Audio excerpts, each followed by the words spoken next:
This is Josh Hart here for Seconds Out. Delighted today to be joined by British super middleweight champion Zak Chelli. Zak, first of all, thank you very much for your time this evening. How is everything? Feeling great, mate. Training hard as always.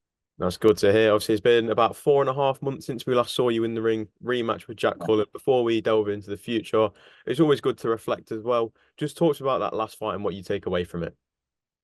yeah, I'm happy with that fight. Barely got hit. Used my jab and won it great. I went all the way up to Liverpool, outside of my comfort zone, not in my hometown. Went up to Liverpool. Northern judges still managed to get unanimous decision, which I'm really proud of. Were you a little bit not necessarily concerned, but going away from London? Obviously, you're used to fighting with Jack Cullen being so close to Liverpool. Was there any doubts in your mind going into that fight that something might go against you here that shouldn't do? I mean, if it's a close fight, of course, and there's Northern judges and there's this crowd, but I made sure the fight wasn't close. I made sure I won it easy and won it comfortably, and I knew obviously there'll be no rubbing. And I trust the British Border Control, and I trust Boxer Promotion, so they did it. They did well. And were you surprised by how, I guess you could say, easy the fight was for yourself, especially with you having fought Jack Cullen before in lockdown, and that was quite a close Yeah. fight, which ended up being ruled a draw. Were you surprised Yeah. by how much easier it was coming your last fight? Well, the first time actually, I believe I beat him. Even Eddie Hearn messaged me afterward telling me I beat him. But obviously, because it was an Eddie Hearn show and Matchroom Garden, I was there, to lose. But I managed. I believe I won him eight out of 10 rounds. They gave it a draw in the end. Yeah, so I believe I beat him before, so I knew I'd have to do it again. But this time, I was more smart about it. I played it well, boxed well, and just used my jab to win. Obviously, looking ahead at the future, obviously, you do now hold that British title, which is quite a remarkable turnaround, especially when we look at around this time last year when you fought Mark Jeffers. Obviously, that Yeah. wasn't a night for yourself, that it went against you. Um, Coming back, obviously, I know you had that little 4 round takeover in between. Were you surprised to get the fight for the British title, or did you always know that was the plan? That was the plan, God's plan, of course. I prayed for it and it came true. Yeah, well, obviously I had lost the English title, but I was still meant to be fighting for that British because that was the on in that last year time. I was meant to fight Mark Efron, but Mark Efron pulled out, and then I ended up fighting Mark Jeffers, a 10 round fight. I was meant to be for Commonwealth Silver, but ended up losing the English for it either. But I was like, no worries, God's got the plan for me, and thank God, as I say, Alhamdulillah, I'm British and Commonwealth champion now, so it all worked out well. And it shows the fight, obviously, it shows that Mark Jeffers beating you wasn't any sort of fluke because he's got an Yeah. incredible run of form since then. Obviously, coming Mm. in his last fight back in May in Cardiff, he had a knockout of the year contender. Would you have Knockout, any yeah, interest in running it but back with him? the guy who fought only had 8 fights, and he's really, it wasn't really fair. If he's meant to be go on and above, he should be fighting bigger for bigger, better titles. But he was fighting for still defending his Commonwealth silver title. Well, as you can see up there, I've Hmm. got the actual Commonwealth belt. It's good to see. It's very good to see. And obviously, for yourself next, it seems to be that Callum Simpson is going to be the next fight. I know you two have had your back and forths after his last fight. Yeah, You were together in the studio.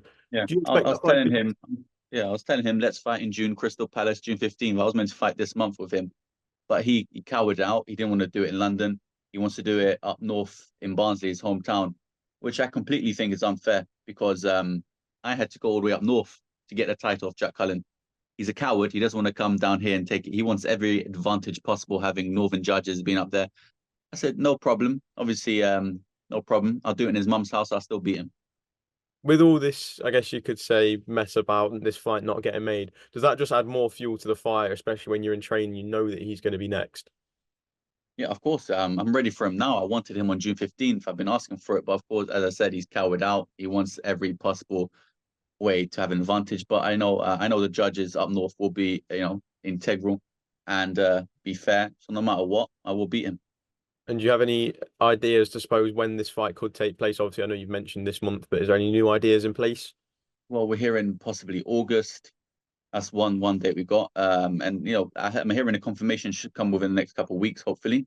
So yeah, we'll just keep your eyes peeled. Well, that's very good to hear. And obviously, I've got you here today, so I want to talk about what we had last weekend. So we had Callum Yeah. Simpson on the channel last week to talk about the 5v5. So I want to get your thoughts on it now that it's been and gone, it's happened.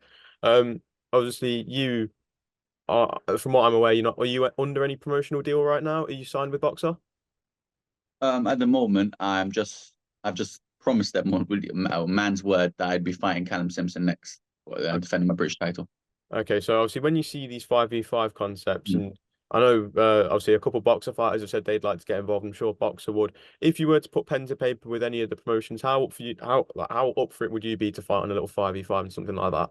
Well, I'd love to, especially fighting a Saudi. That's great, you know. I speak a little bit of Arabic, shwaya shwaya. So I'd be happy to fight out there. It'd be great, you know. It seems a great atmosphere. Everyone seems to be getting along. There seems to be no hate. I mean, you got Frank Warren, Eddie Hearn getting along. That's beautiful, right?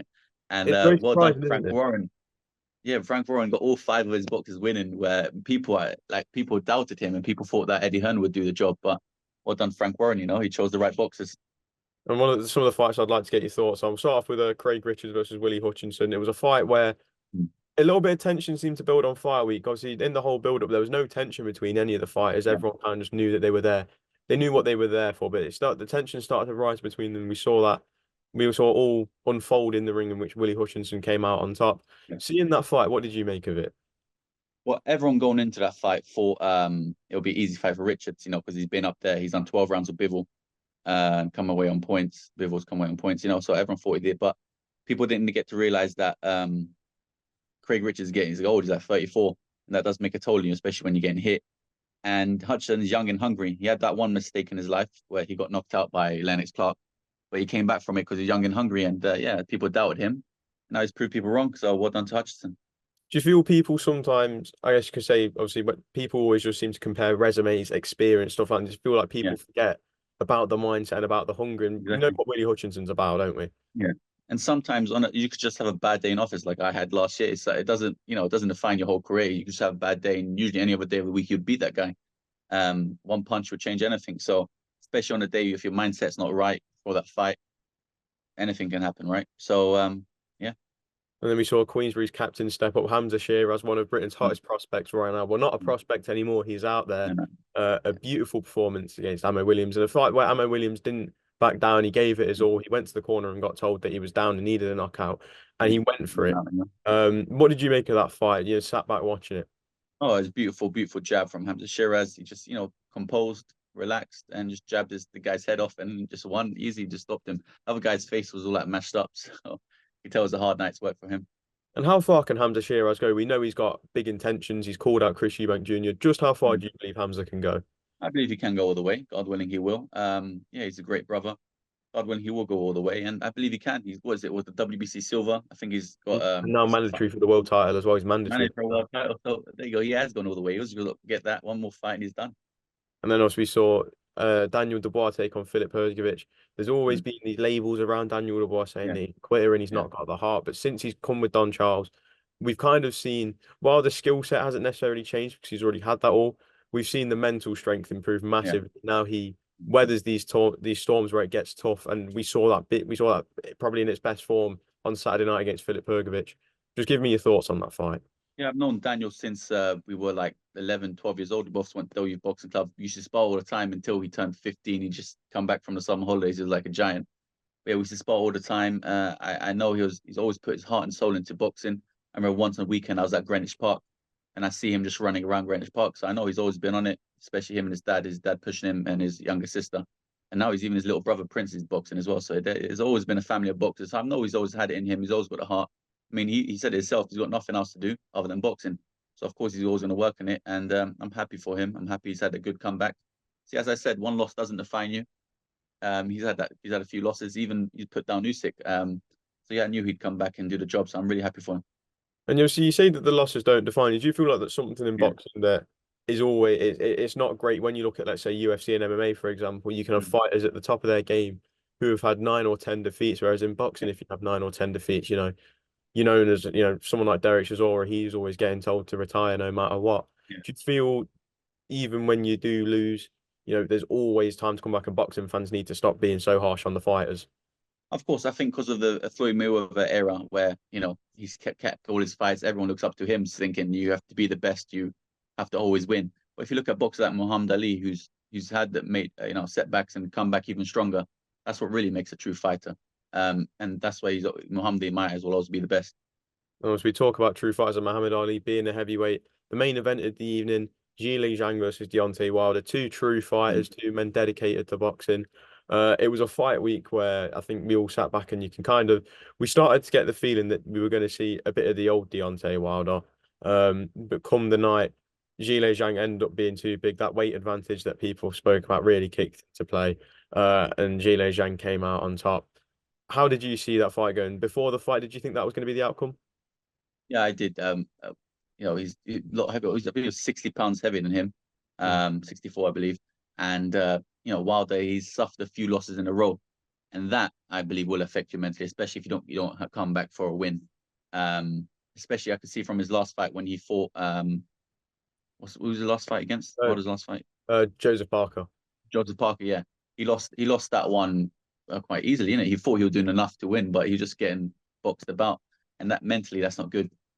He should at least tried for a knockout or pushed himself a bit further. But you saw from that fight, Wilder really weren't doing nothing. And that's why I knew the outcome for this fight. I think he's just living comfortably. He's had those losses from Furies, and that's probably affected him mentally. And yeah, he hasn't really come back since from that. And where does Deontay Wilder go from here? There's been a lot of talk from people about Uh, it. Where do you see him having to go from here? I think he should retire. Like his mum said to him, sent him a message saying he should retire. I think he should listen to his mum. He's done enough in boxing. Should be proud of his career. But yeah, I mean, he's lost to Zhang. He's lost to Joseph Parker, Fury twice. He has nothing to prove. Let him retire and relax. Obviously, you mentioned that he's got nothing left to prove and he's already been and done it all. Obviously, I know you're not a heavyweight, but just being an avid boxing fan, we Deontay Wilder's always made noise whenever he's fighting. People tune in. Yeah, What yeah. legacy does he leave behind if he is to retire? Well, he's a WBC world champion. He done pretty good for America, as his mum said. Whilst America's boxing was going downhill, he managed to bring up a bit. With the way he speaks and the action he brings and all the knockouts. So I think that's what he done. People will remember him for the knockouts he's done. And obviously, with all the aftermath that came out, this is obviously back to Daniel Dubois. The talk was that the winner of Filip Hrgovic versus Daniel Dubois would be facing Anthony Joshua at Wembley Stadium Yeah. in September. Obviously, now that that fight's finished and we know the result, it seems that Daniel Dubois is going to get his shot. How did you see that going between Daniel Dubois and AJ? Because yeah, again, Daniel's a young fighter and taking these big fights. Yeah. Well, I remember when I was in, you spoke for GB. I remember there was rumor, Daniel Dubois used to spar Joshua, and I remember there's rumor that Joshua got knocked out by Daniel Dubois in sparring. And I think that's what got Daniel popular as well. Then he went with Frank Warren. I believe that rumor came out. So yeah, I'd love to see that fight. He's young and hungry. I think he's my age. He's 26. Yeah, young and hungry, so he could do it for us young people. And what's Joshua? He's over 30 now, isn't he? So we'll see. So, what would be your prediction for that? Would you lock in a Daniel Dubois win? I do still think Daniel needs a bit more experience, but he did show his heart. Yeah, I would love Daniel Dubois to win. Obviously, he trained with him when I was young together. It'd be nice to see him as world champion. Zach, I'm going to leave it there. Thank you very much for your time this evening. It's very much appreciated. And go and enjoy the rest of your day now. Thank you. Thank you, mate. You too.